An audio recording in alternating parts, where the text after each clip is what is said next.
the verse begins with the words, "They said to you." The Amplified version of the Bible uses the phrase, "they told you beforehand." In other words, there was a warning coming from the apostles to the people in the churches regarding those that were destructive and brought destructive practices and theology with them into the body. To be forewarned, in other words, is to be forearmed. And I certainly appreciate it when folks give me a word of warning about someone that I've perhaps come into contact with for the first time, and someone who I trust with integrity will say to me privately, "Be careful."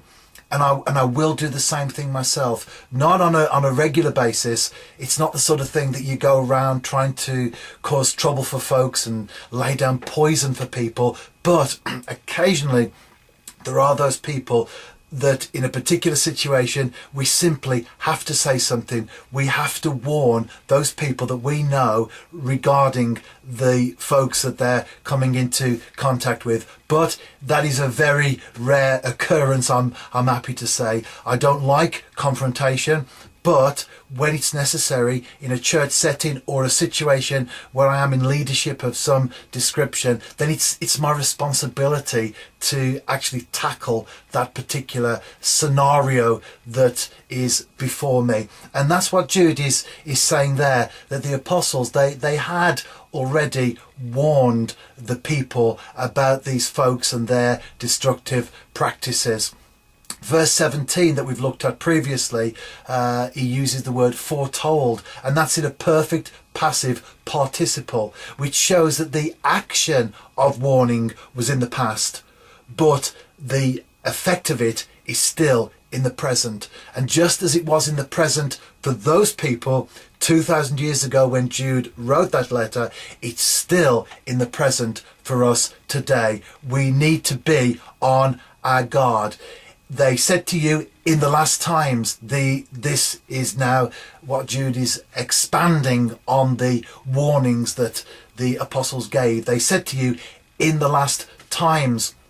The last times in the Bible is the period between the first coming and the second coming. So we're now living in the last times. And I think as we look at the Bible and we look at the world in which we live via the news and we put the two together, we see that quite clearly we are living in the end of the last times. We're on injury time, or the last couple of minutes if we were to compare that to a football match. I'm not saying Jesus is coming back next week, next month, next year, or even in my lifetime, because when we see the big picture of time, then of course 100 years or 200 years or whatever is quite small compared to everything else. But I wouldn't be surprised if the second coming is a lot closer than we realize, because we see the signs, we see the warnings, we see the evidence in scripture, and we could wake up one morning, put the news on, and one event may be with Israel. One event could be that trigger, that domino that then sets all the others off, and before we realize it, the events in the Bible that are in the future are actually here in the present. But Jude is saying that they said to you in the last times, in other words, the times in which we live, in the last times, scoffers.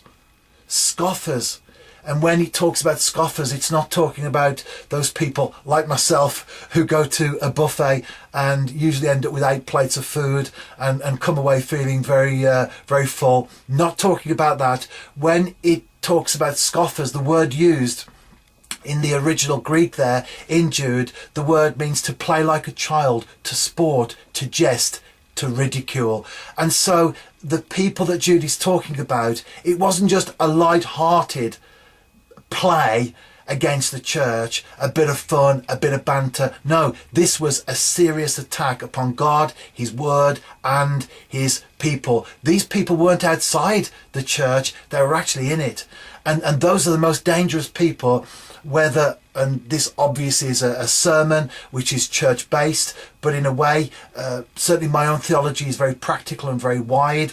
So whether it's church, work, business, social circle, even family, the dangerous situations, the dangerous people, the ones to look out for are not the ones on the outside necessarily, but rather the ones on the inside. And these people were causing problems, they were ridiculing, they were making issues in the church, looking for every opportunity that they could to try to cause trouble. They didn't say that.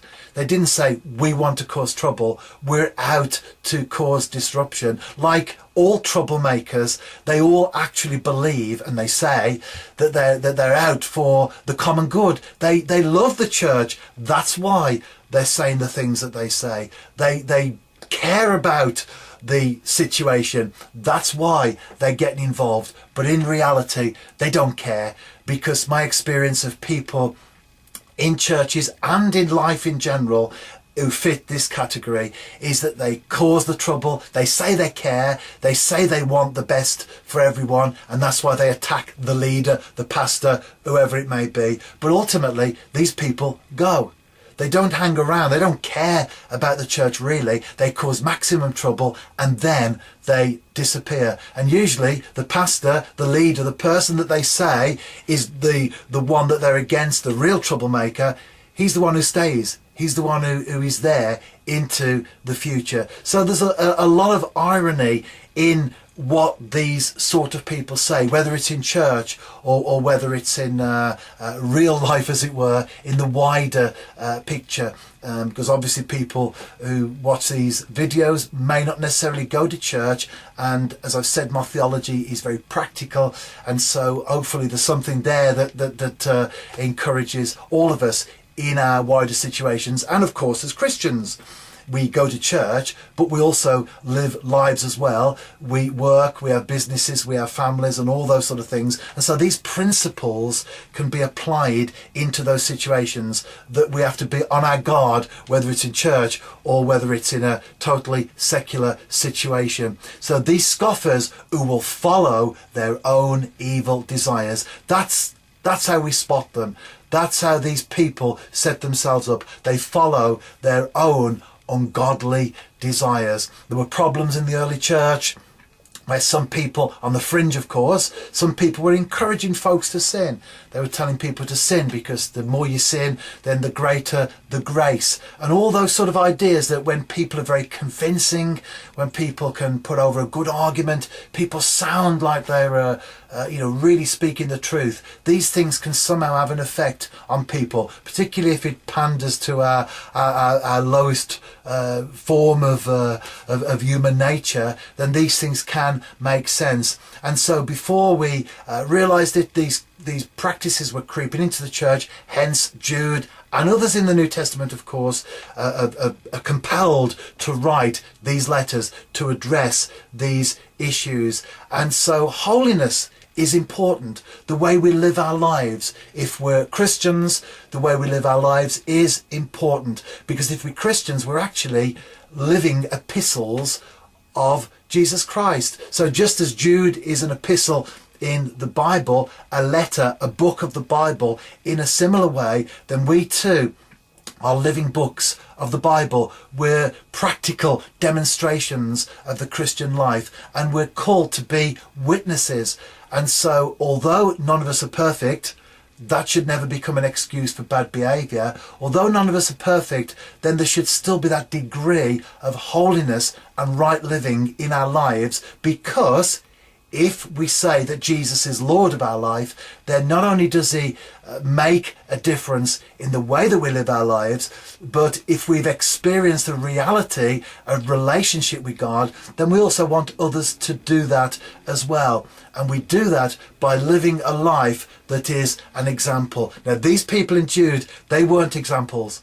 They were terrible the way they lived their lives. They weren't witnesses. They didn't care who they put off. They didn't care who they drove away from the church. That was because they weren't in the church. Physically, they may have been in the church, but spiritually, they were outside of it. And so for those of us that are in the church, not just physically, but spiritually, we do have a responsibility.